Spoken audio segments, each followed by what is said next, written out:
সারা দেশের মায়েদের কাছে আমরা যেরকম ফ্যামিলি কার্ড পৌঁছে দিচ্ছি, সেরকম আরেকটি কার্ড দিতে চাই, সেটি হবে এলপিজি কার্ড, এলপিজি গ্যাস।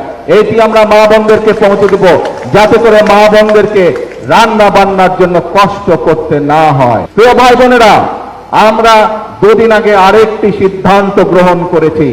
এই মা বোনদের একটি ব্যাপারে খুব কষ্ট হয়, রান্না বাড়ির ব্যাপারে কষ্ট হয়, সেটি গ্রামের মা বোনই হোক, সেটি শহরের মা বোনই হোক। আমরা যেরকম সারা দেশের মায়েদের কাছে আমরা যেরকম ফ্যামিলি কার্ড পৌঁছে দিচ্ছি, সেরকম আরেকটি কার্ড দিতে চাই, সেটি হবে এলপিজি কার্ড, এলপিজি গ্যাস। এটি আমরা মা বোনদেরকে পৌঁছে দেব, যাতে করে মা বোনদেরকে রান্না বান্নার জন্য কষ্ট করতে না হয়। প্রিয় ভাই বোনেরা, আমরা বলেছিলাম যে বিএনপি সরকার গঠন করলে কৃষক ভাইদের জন্য আমরা কৃষি কার্ড দিব। কৃষক ভাইদের আমরা 10,000 টাকা পর্যন্ত কৃষি ঋণ যেটা আছে সেটা আমরা মওকুফের ব্যবস্থা করব।